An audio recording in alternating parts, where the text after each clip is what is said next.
تاکہ پورے دن میں جماعت کی اجتماعی انفرادی اعمال میں آدمی اپنے آپ کو چاق و چوبند کے ساتھ رکھے.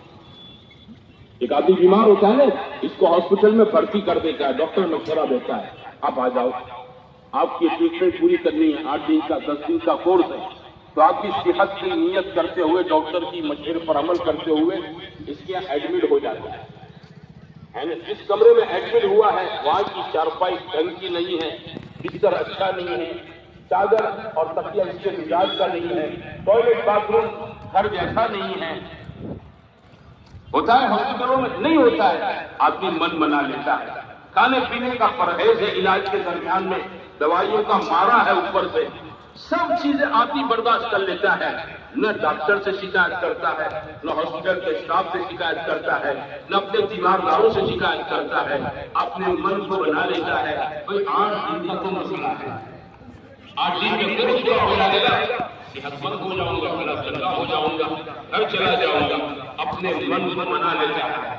اللہ کے راستے میں جب نکلنے والے نیت کرتے ایمان کو بنانے کے لیے نکلا ہو اور روزانہ چیز کا استحضار ہے، تو اس راستے میں کچھ کھٹی چیزیں بھی آتی ہیں، کبھی کبھار مٹی بھی آ جاتی ہے، کبھی کبھار کڑوی بھی چیزیں آ جاتی ہیں، ناگواریاں بھی ہو جاتی ہیں، کیونکہ یہ تو تربیت کا راستہ ہے، ایمانی تربیت کا راستہ ہے نا.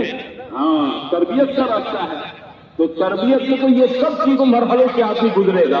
لیکن جس نے اپنی نیت مستحضر کر کے پورے سفر میں 4 مہینے میں چلے میں پکی کر رکھی ہے، وہ انشاءاللہ اللہ کے راستے میں نکلنے کے بعد مختلف قسم کے حالات آ جائے گا، ان حالات کے اندر ذرا بھی نہ پا سکے. تو نیت کرتے ہوئے انشاءاللہ اب کرنا کیا ہے؟ دیکھو اللہ کے راستے میں 4 کاموں میں سب سے زیادہ وقت لگا ہے.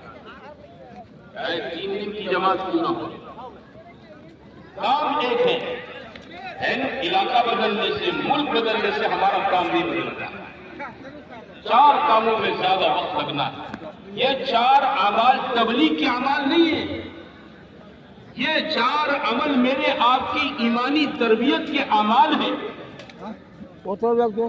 نبی کریم صلی اللہ علیہ وسلم کے صحابہ کے مجمع کو انہی اعمال کی بنیاد پر تیار کیا تھا.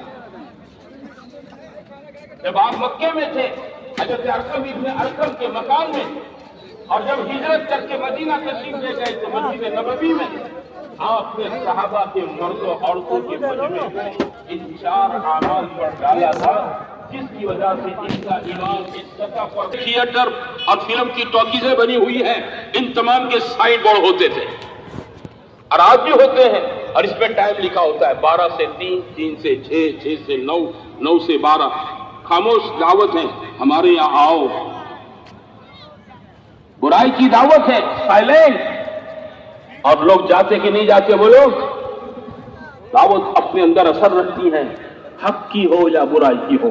مجھے آپ کو اپنے آپ کو اللہ کے راستے میں نکل کر اس دعوت کے، اللہ کی عظمت کے بولنے کی اتنی مشق کرنی ہے کہ میرے بھائیوں دل اللہ کی عظمت سے بھر جانا، داعی بنانا ہے اور پوری قوت کے ساتھ دعوت دینی ہے. یہ نہیں سہم کر، ڈر کر کہ بیچارے بن کر ہم تو بڑے اللہ کی بڑی بات لے کر آئے ہیں، اس بڑے اللہ کی جس کے قبضے میں 7 آسمان اور 7 زمین، چاند سورج ستاروں کا نظام ہے، اس بڑے اللہ کی بڑی بات لے کر آئے ہیں. سہمیں گے نہیں، ڈریں گے نہیں. بات سمجھے نا میرے بھائیوں، پوری قوت کے ساتھ. حضرت یوسف رحمۃ اللہ علیہ فرماتے تھے کہ دائی کی مثال تو دیوار پر گیند پٹکانے والے کی طرح ہے. دیوار گیند پر پٹکا، اگر آپ آہستہ سے پٹکائیں گے وہ آہستہ سے لوٹیں گے، آپ طاقت سے مارو طاقت سے آئے گی. جتنی قوت سے گشتوں میں نکل کر اللہ کی عظمت کو بولیں گے، وہ پلٹ کر دل پر اتنی قوت کے ساتھ اس کا اثر ظاہر کرے گی. دائی بنے اپنے آپ کو، جماعت کا ہر ساتھی دائی بنے.